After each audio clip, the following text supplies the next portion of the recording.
ముఖ్యంగా హైదరాబాద్ నగరంలో నివసించిన వాళ్లకు, చదువుకున్న వాళ్లకు చిన్న వయసు నుంచే మాగంటి గోపీనాథ్ గారు మిత్రుడు.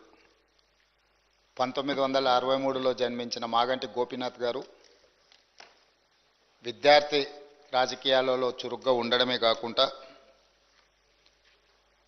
వారు 1983లో మొట్టమొదటిసారి ఎన్టీ రామారావు గారు ప్రారంభించిన తెలుగుదేశం పార్టీలో క్రియాశీలక సభ్యుడిగా చేరి ఆ పార్టీ తెలుగు యువత రాష్ట్ర అధ్యక్షుడిగా వారు దాదాపుగా 7 సంవత్సరాలు సేవలు అందించడం జరిగింది. 1985 నుంచి 1992 వరకు తెలుగు యువత అధ్యక్షుడిగా, ఎన్టీ రామారావు గారి యొక్క పరమ భక్తుడిగా,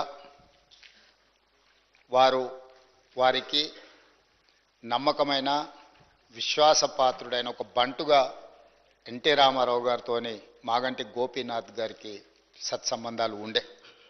అదేవిధంగా వారు అర్బన్ డెవలప్మెంట్ అథారిటీ డైరెక్టర్గా హైదరాబాద్, వినియోగదారుల ఫోరం సభ్యుడిగా వివిధ బాధ్యతలను వారు నెరవేరుస్తూ వచ్చిండ్రు.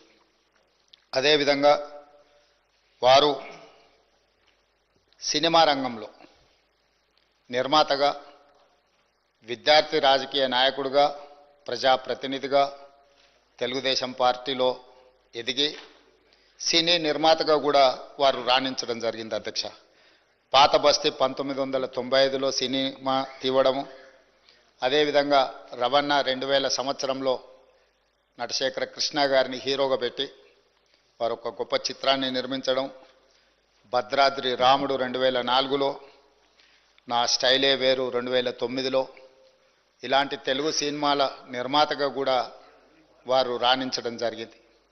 అదేవిధంగా వారికి నాకు అత్యంత సన్నిహిత సంబంధాలు, ఒక మంచి మిత్రుడు అధ్యక్ష మాగంటి గోపీనాథ్ గారు. 2014 సంవత్సరంలో నేను రెండవసారి శాసనసభ్యుడిగా, మాగంటి గోపీనాథ్ గారు మొట్టమొదటి శాసనసభ్యుడిగా ఈ సభలో మొట్టమొదటి తెలంగాణ రాష్ట్ర శాసనసభలో కలిసి పనిచేయడం జరిగింది.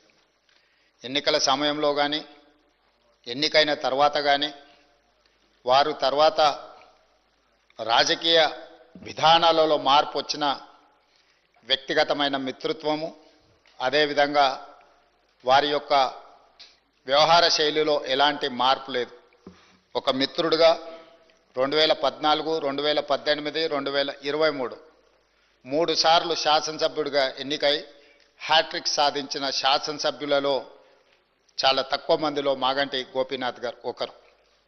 ఈరోజు అనుకోని పరిస్థితుల్లో వారు అకాల మరణం చెందడం ఈ సభలో ఉన్న సభ్యులకే కాదు, వారి కుటుంబానికి, జంట నగరాలలో పేదలకు వారి లేని లోటు ఈరోజు మనందరం చూస్తున్నాం. జూన్ 8న వారు మరణించడం జూబ్లీహిల్స్ నియోజకవర్గ ప్రజలకు తీరని లోటు. అదేవిధంగా వారి కుటుంబానికి, వారి సోదరుడు, వారి తల్లి, వారి భార్య, కుమార్తె, కుమారుడు, వాళ్ళ కుటుంబ సభ్యులకు ఒక తీరని లోటు. ఎందుకంటే అకాల మరణం ఆ కుటుంబానికి తీరని దుఃఖాన్ని తీసుకొచ్చి పెట్టింది. జూబ్లీహిల్స్ నియోజకవర్గ ప్రజలకు కూడా చాలా లోటు.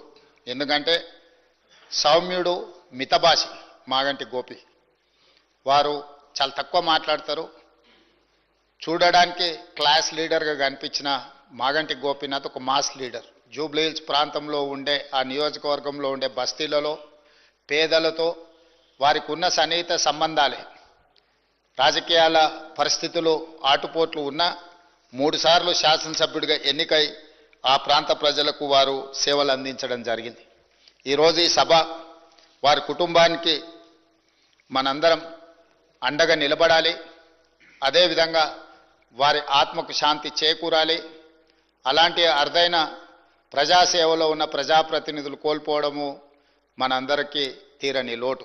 అందుకే తమరి అనుమతితో ఈ శాసనసభలో ఈ సంతాప తీర్మానాన్ని ప్రవేశపెట్టడమే కాకుండా ఆ కుటుంబానికి ప్రగాఢమైన సానుభూతి తెలియజేస్తూ వారి ఆత్మకు శాంతి చేకూరాలి అని భగవంతుడిని ప్రార్థిస్తూ తమరి దగ్గర సెలవు తీసుకుంటున్నాను అధ్యక్ష. I request LA Minister Sri Sridhar Babu garu. అధ్యక్ష,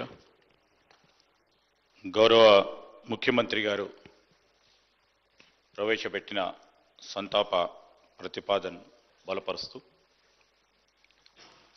ఈరోజు మన అందరికీ కూడా సుపరిచితులు, ప్రత్యేకంగా నాకు చాలా దగ్గర వ్యక్తిగా ఒక అన్నగా మరి మాగంటి గోపీనాథ్ గారి అకాల మరణం చాలా దిగ్భ్రాంతిని కలిగించింది అధ్యక్ష.